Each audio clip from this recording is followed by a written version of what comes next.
What's up guys? Today I have my League Starter in-game build guide for my Cyclone Slayer of Tumult. This build will comfortably take you all the way through the campaign, into maps, and kill Ubers with investment. I've included a full level 1 to level 100 beginner-friendly mobalytics planner, which includes helpful links for newer players and a path of building file that'll show you every gem, piece of gear, and path tree node to take. So, why Cyclone? Well, Cyclone was already a pretty smooth and comfortable skill last league, but they decided to give it a 20% more damage buff and 3.27. It's a very easy playstyle in which you simply hold down one button and clear the screen. It's decently tanky with little investment, and it scales well if you put currency and time into it.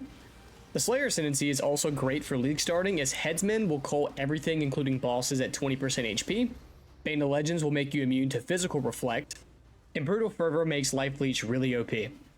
The build is a very laid-back playstyle, as a lot of what's going on is automated. We use Cyclone, of course, to move around and deal damage, but we have Shockwave linked to it, which causes extra AoE damage for extra clear speed. We also use an automated Warcry setup to summon Mirage Warriors, which will attack for us. This is done using General's Cry and Auto Exertion. General's Cry will summon Mirage Warriors, which will use a linked attack skill, and we'll automate this Warcry by using Auto Exertion, which will trigger Warcries based on their cooldown timer. This will use General's Cry to summon the Warriors to use either Sunder or Ground Slam of Earthshaking for extra clear speed and single target DPS. So in reality, whenever we use our Cyclone, we're really getting 3 attacks in one button. So you've got an easy league starter that's cheap and easy to build, really easy to scale, fairly tanky, and also you're a Human Beyblade, so what is there not to like about it? With all the basic explanations out of the way, let's talk about the progression. Alright, so now let's go ahead and talk about the progression. Now, you can either use the POE file right here with all of its variants, or you can use my mobalytics planner, which all of its variants. It has all of the information that you'll need. It has all of the links for you newer players or how to craft. You have some perma buffs right here. You have the all the variants that you'll need, from the crit variant to all of your leveling variants are through here. It includes all of the gear, the jewels, your links, what nodes to look for, what, affixes are good, your flask, your jewels, everything like that. You have your passive tree, the order in which you take them and why I take them, your ascendancy points, your skill gems and support gems, and why we take them. And for the early variants, I even tell you when you buy them and what quests you have to complete to buy them. So follow whichever one that you want to. I recommend that you follow both at the same time, so that way you get the most information as possible. Now I'm going to very quickly go over some of these variants and at what point you are going to be taking what. I'm just going to gloss over these as fast as I can. So for your league starter, you will be going with Splitting Steel. Now you can go Spectral Throw, you can go Ground Slam, you can go whatever you want for your league start skill for your first few levels. I just like Splitting Steel. It's easy, it's cheap, it's effective, so we're gonna roll with it. On Splitting Steel, I got Chance to Bleed and Maim, as they are really good. We're gonna run Frost Blink for our movement skill. Make sure you don't level this up, as we are purely using this to teleport and leap throughout the map a little bit. We're then going to be using Leap Slam, as this is pretty standard for most builds in the game. It's great for movement in the early campaign. You're going to run faster attacks, and if you have the extra socket for it, the extra link, you can run Momentum as well. I have Decoy Totem, because Decoy Totem is going to grab aggro on enemies, and grabbing aggro for bosses is huge, so that way you can just wail on them early on. For the items, the most important thing is to make sure that you get a axe or a sword, a two-handed sword or a two-handed axe with increased physical damage. If you want to know how you can gamble or craft for them, then go check out the mobalytics planner. I have it in there. Once you reach level 13, around that point, it's whenever you get the Mervil's Lair. Whenever you get the Mervil's Lair, you can immediately grab the waypoint and TB back home, and you can buy Sunder. Buy Sunder because it is going to be way better than Splitting Steel and get you a big DPS increase. Sunder, you will be running melee physical damage. Ruthless, because Ruthless is going to give you 76% more melee damage on every third hit. That is a lot of extra damage. We're talking about almost 2x every 3 hits. Same thing, Frost Blink for our movement skill, Decoy Totem for boss aggro. We'll be picking up Blood Rage, because Blood Rage is going to give you frenzy charges on kill and increase your attack speed. This buff will continue to auto refresh itself whenever you get a kill. Intimidating Cry is huge for bossing damage here, because it will exert our next 2 melee attacks whenever you do this Warcry. Exertic attacks deal double damage. You combine this with that Ruthless hit on Sunder, and that's a lot of extra damage. Leaf Slam for movement. Blood and Sand for our first reservation aura. It is going to give us 11% more area damage while in blood stance, so make sure that you are in blood stance. And then for now, we're going to pick up Herald of Purity and Herald of Ash. These are going to be temporary until we get Pride, but these are great for a little bit of extra damage. And then for the items, it's the same thing. You're going to be looking for a two-handed sword or a two-handed axe with increased physical damage. Now for the tree at this point, the one big thing to note is that you are going to want to make sure that you pick up Unwavering Stance, because the most annoying thing with melee is that you get stunned, especially with Sunder, which has a little bit longer animation than most. It's not exactly fast, so you don't want to get stun locked out of that animation. So make sure that you pick Unwavering Stance. If you want to deep dive on the tree, please check out the Mob Analytics Planner. All right, once you reach level 33, around this level, it's whenever you complete the library quest. Once you complete that library quest, you can acquire Cyclone. You can either get it from your reward claim or you can buy it from the person. You will need a Orb of Chance if you are trying to buy it. On Cyclone, the main thing is to make sure that you run Shockwave, as Shockwave is just extra free damage while using the skill. It's a second attack for free just by holding down the Beyblade skill. We're going to run melee physical damage and Pulverize for some extra damage in AoE. You will need Desecrate, because Desecrate is going to spawn corpses. Corpses are good because we have a automated Warcry setup that I'm going to talk about next. Make sure you keep this level, the skill at level 1, as you're only using it for corpses. You don't want to juice your mana consumption on this. So this is only for bosses whenever you don't have corpses in the arena. We'll grab General's Cry, and this is a auto Warcry setup. It is automated thanks to auto exertion. It will trigger a linked Warcry based on its cooldown.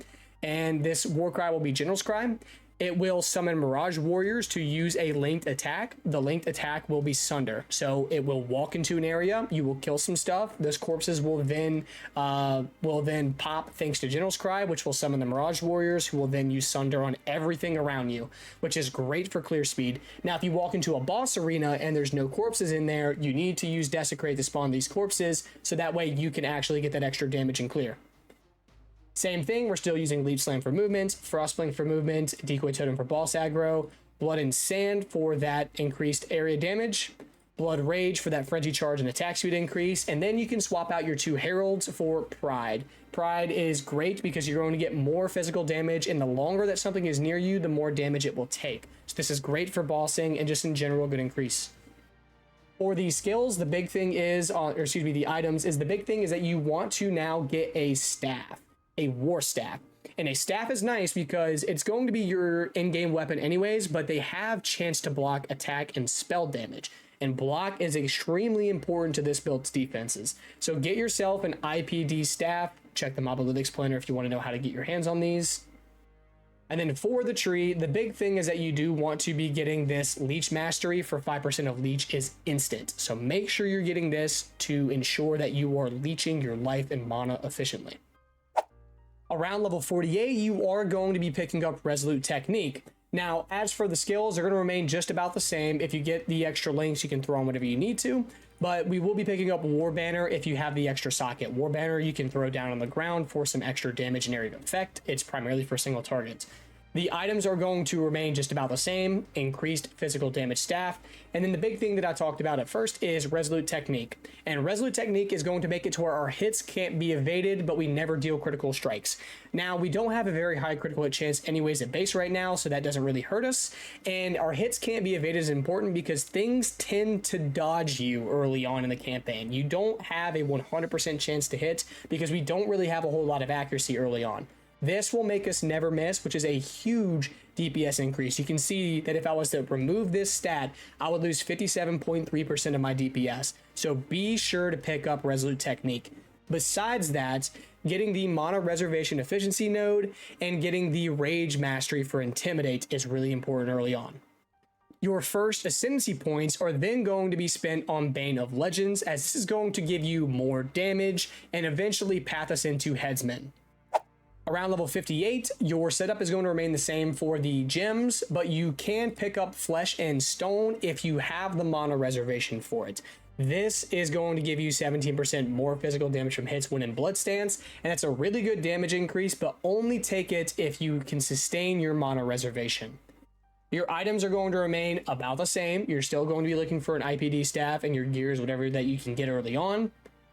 And then for the tree, it is also going to be primarily the same. The main thing to note is that we will be pathing out here to get kinetic impacts, and we want this 40% increased damage against rare and unique enemies.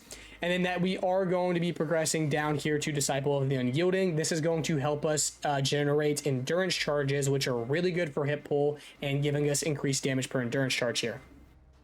For your second set of Ascendancy points, you will be grabbing Headsman, as this is one of the best Ascendancy nodes I've seen. I love that this culls enemies at 20% of life, including bosses. So any boss that you're fighting at this point, whenever it reaches 20% HP, it will die. This applies to pinnacle bosses, this applies to white mobs, blue mobs, yellow mobs. Anything out there will die at 20% of its life. For the level 70 variant, everything's going to be just about the same for your skill gems. If you have the extra link, you can go and grab Brutality. And then we are going to be grabbing Molten Shell and Cast when damage taken, as this is going to give us a big DR. If we happen to get hit by a big attack, it will apply Molten Shell, which will then mitigate some of that damage taken. For the items, it is exactly the same as before. You're going to be looking for an IPD staff, all of your gears, whatever that you can get your hands on at the time. And the tree is going to remain just about the same. We have picked up Disciple of the Unyielding.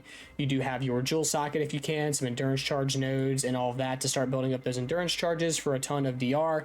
And then we will start speccing into block chance, since we are, wielding a staff with block chance. We want to increase our block chance for defenses. So grab Whirling Barrier for the chance to block, attack, and spell damage. For your third Ascendancy points, you can either take Brutal Fervor or you can take Impact. It's kind of dealer's choice. Brutal Fervor is better for survivability and Impact is better for damage. So assess whatever that you would rather have at the time and pick accordingly. For the level 81 variant, we will be trying to get our 6 link on our Cyclone and our General Christ setup. If you have a extra green socket for your 6 link, you can run Impale. If you have a blue socket, you can run Channeled Infusion. And if you have a red socket, you can run Main. On General's Cry, if you have the extra socket, you can run Brutality, and otherwise, everything else remains the same. For the items, same thing, IPD Staff. Check the rest of these on the planner if you want to. And then try to get a Rumi's Concoction Granite Flask, as this is going to give you armor and chance to block attack and block spell damage. This is important for getting your block chance brought up. Without it, you will be losing out on a pretty big hit pool increase. For the tree, the big thing to note is that you do want to path out here and grab these block nodes, because we are trying to bump our hit pool up now. We need to grab Steelwood Stance for the chance to block attack damage and that increased damage nodes. Make sure you pick these small nodes right here for chance to block and not this small one out here. We do want this block chance brought up as high as possible. And then make sure that you can grab the mastery nodes shortly thereafter. These mastery nodes are going to grant you more defenses and more either life whenever you block or more max life per red socket. For your fourth Ascendancy, you can grab either Brutal Fervor or Impact. Whichever one that you didn't pick with your third, you pick with your fourth. Alright, so now let's talk about the level 90 crit variant, and this is where a lot of the biggest changes happen in the build. So we are going to be swapping from Cyclone to Cyclone of Tumult. And the reason why we want to do this is because Cyclone's ceiling is much lower than Cyclone of Tumult. So Tumult will have more damage and more area of effect, but it does have a downside. The downside is that it has less movement speed. And the only way to mitigate this is by using the Stampede Assassin's Boots. So get yourself a pair of these boots and anoint them with Enigmatic Defense. On Cyclone, the links will remain just about the same as before. And our General's Cry auto-exertion setup will remain just about the same as well. You do want to swap out Sunder for Ground Slam of Earthshaking eventually. If you can't do it immediately at this point, it's fine. Just make sure you swap it out eventually. It's a little bit better for damage and a little bit better for AoE. We're still going to be using Frostblink at level 1. Still, we're going to be using Blood Rage for that manual Frenzy Charge generation and attack speed increase. And we'll be picking up Precision, as we don't have Resolute Technique. So we need to get accuracy, so that way we're hitting our targets all the time. So Precision is perfect for this, as it's going to give us 50% increased critical strike chance and 606 to an accuracy rating at this level. Now, the big thing to note is that you need to pay attention to your unreserved mana. If you level this skill up too much, you'll leave yourself with little to no mana to work with. You need enough to be able to Frostblink around and use your Cyclone, so don't over level this. Keep it at a fair level, whatever is comfortable for you at the time. You'll still be using Pride, as this is a great physical damage increase. We'll still be using Blood and Sand for the more area damage, and Flesh and Stone for the more physical damage. We'll still be using Molten Shell and Cast when damage taken for the DR. War Banner for single target DPS, and we will be swapping out Poacher's Mark for Assassin's Mark. Now, Poacher's Mark was great for frenzy charges and all, but we now need to get more critical hit chance so that way we can try to get our critical hit chance capped out at 100%. So the way that we're going to do this is by using Assassin's Mark, which is going to mark a target with mark on hits, and it's going to increase our critical hit chance against them and increase our critical strike multiplier against them.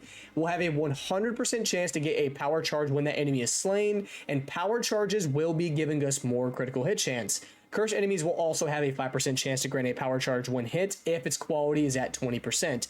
So getting it quality is important. This is a great way for us to get power charges to help us get that crit cap. We would still be using Desecrate at level 1, so that way we can get those corpses in boss fights. Now, on to the gear. So we are still going to be using a staff, but the difference this time is it's still IPD, but it needs to have some critical strike chance and accuracy. So prioritize getting increased physical damage, added physical damage, attack speed, accuracy, and critical strike chance. There is a linked video on how to craft the staff, so be sure to check that out in the Mob Analytics Planner, and I'll drop it in the description as well. As for the rest of your gear pieces, you can go through these piece by piece. The big thing is a lot of them are getting your reses, your attributes, prioritizing armor, and life. As for your influence crafts, just go down the list here or the Mob Analytics Planner and check out every single one. If you don't know about these influences, check the links on the Mob Analytics Planner. Like I said, the Stampede Assassin's Boots, these are needed to get our movement speed brought up. On the amulet, Anoint with Serpent Stance, I like to go for critical strike chance on here as well. Get your attributes.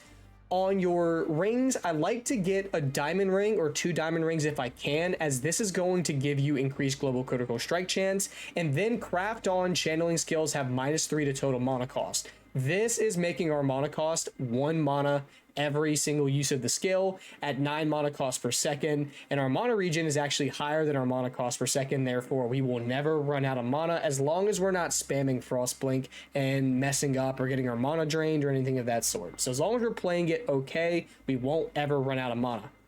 For the belt, we are still going to be using an IPD base, and I would like to get your reses, your attributes. If you can get flask effect and stuff like that, that's fine. Just make sure that your reses and your attributes are handled. As for your flask, I do like to get at least 1 diamond flask, because diamond flasks are going to give you increased global critical strike chance, and I like to get increased critical strike chance during effect on all of my flasks that I can. So I have a sulfur flask with it for damage and crit strike chance. I have the diamond flask with duration and crit strike chance. I have a basalt flask for armor and critical strike chance, and then my life flask has immunity to bleeding and immunity to corrupted blood. Of course, we still have Ruby's Concoction for that block attack and block spell. And then for the jewels, we are going to be picking up, just like we had before, our Martial Prowess plus Overlord Notable Large Cluster Jewel. So a large cluster jewel with at least Overlord. You can get away with not having Martial Prowess for now, but Overlord's great because melee hits with maces, scepters, and staves fortify. So fortification equals more physical DR, and we want Martial Prowess for the attack damage, attack speed, accuracy, and damage with ailments. We have our Storm Shroud set up so that way if we increase our chance to avoid shock, it will also increase our chance to avoid ignite and chill. So make sure that you pick up at least, get your chance to avoid being shocked brought up to 100. You can get 2 50%ers or like 3 33%ers, whatever you have to do. Just make sure that's done. And with the extra jewel socket, I've gone with chance to block and critical strike chance and critical strike multiplier. Max life's also nice. Attack speed is nice. Check out the planner if you want to know about more jewel mods that are okay. As for the tree, I'm not going to deep dive on the tree. You can check out the planner for that. I'll just highlight some of the main things that we are changing. The big thing is that we are going with some of these accuracy nodes, as we do need this accuracy to ensure our hit chances at 100%. Eagle Eye also has critical strike chance on it as well. Over here, we do grab some of these crit nodes. We have Disemboweling for melee strike chance and melee strike multiplier. We go around this way to grab these small nodes for more melee crit strike chance, and I grab the Mastery for increased crit strike multiplier. And then we path out here to get Smashing Strike for that critical strike chance and a chance to gain endurance charge on melee critical strike. This is how we sustain our endurance charges, by not running Disciple of the Unyielding. So that is a quick summary on the tree. I'm not going to deep dive, like I said. Check out the planner in my entire description if you want to know, or comes up on my Twitch stream. So on to the level 95 crit variant. All that really changes here for the skill gems is that we are going to be bringing our gem levels up to the Corrupted +1, which is very min-maxy. Don't expect to be doing this right off the rip at 95. This is just something for you to do once you kind of get to that min-max point. You're going to want to start getting your corrupted +1 gems if possible. Ensure that everything that you're not over leveling and like that, and your precision can be brought up to 20 or 21. Like I said, just watch your unreserved mana. Otherwise, you'll be good to go on all these. The setup is the exact same as the previous variant. For the crit variant on the gear, it's just about the same thing. You're going to want to be looking for very high IPD on the staff, block chance, attack speed, crit, all those good things.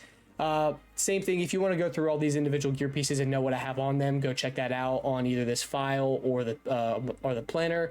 The big thing to know is we do swap our IPD belt for a Stygian Vice, as this has an abyssal socket, and this frees up a jewel socket, so we can put one of our eye jewels right here and then open up a socket on our tree. So we have our chance to avoid being shocked here, we have our chance to avoid shocked here, so that way we can run it with Storm Shroud.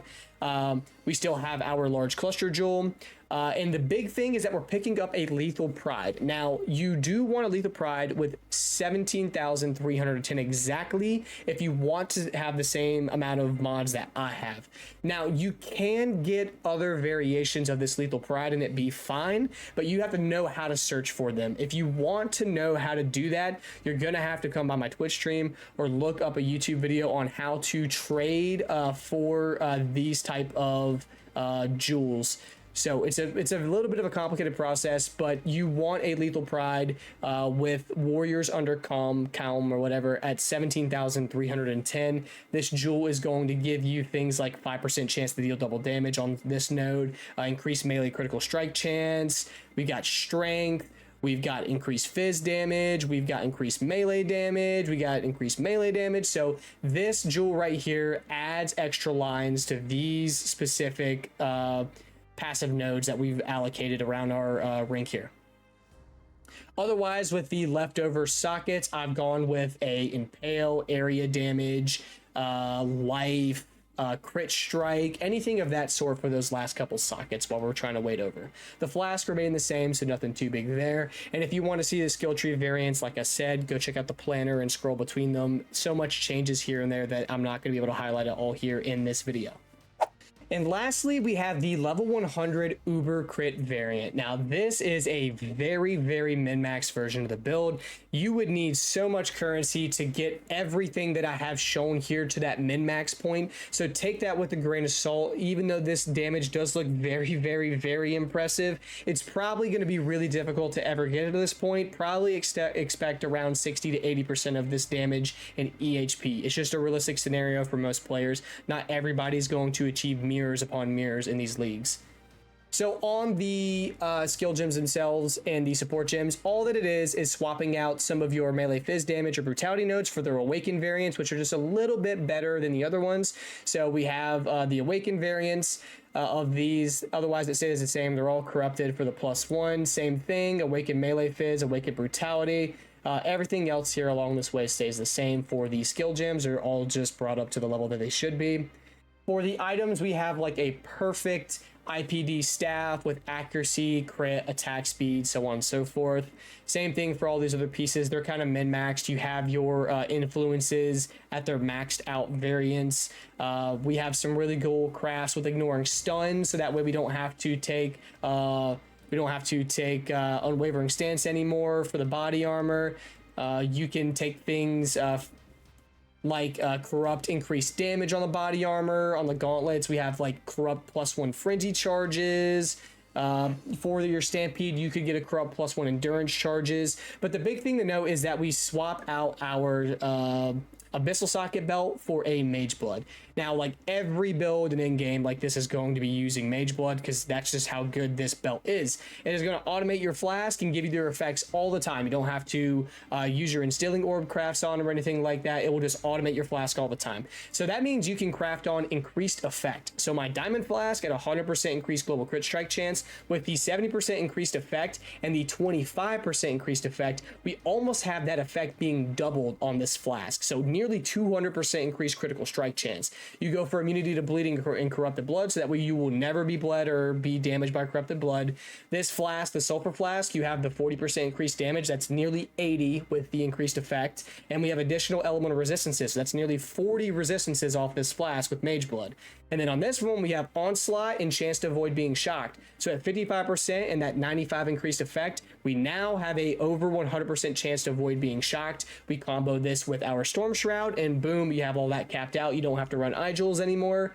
And then we have a granite flask for more armor and increased armor during effect. And then lastly, your very last flask, flask 5 on Mage Blood, does not automate. So you do have to have Progenesis with a craft on it to where it's used when you take a savage hit. And this is just a flask for mitigating a big hit if you're about to take a big hit and you know it. As for the jewels, this is where it gets really expensive for this variant. You're going to want a Megalomaniac, and on this Megalomaniac, you're going to want Overlord, Martial Prowess, and Feed the Fury. This is going to give you attack speed, damage, accuracy, fortify, all those good things. It's very expensive. We have a Watcher's Eye Prismatic, the big thing on here, get a good roll of increased max life, and then anything related to dealing more damage while using Pride. So I have chance to deal double damage while using Pride, and I have Impels you inflict last 2 additional hits. We still have our Lethal Pride that we're using with 17,310, and the most expensive ones here are the Forbidden Flesh and Forbidden Flame with Allocates More Than Skill. Having both of these with Allocates More Than Skill equipped at the same time will give you this Ascendancy notable, to where chance to block attack or spell damage is lucky if we blocked recently. This is how we raise our block chance from 65% to 88%. This is a huge hit pool increase. Without this node, we would be losing 65% of our EHP. We'd be losing 23 block chance and 23 spell block chance. Very big difference there. For the tree, like I said, if you really want to deep dive into it, go check out the planner. There's a lot of differences between the previous variant and this one, as you can see, so I'm not going to highlight all of them. Go check that out if you want to. So that is it for all of the progression.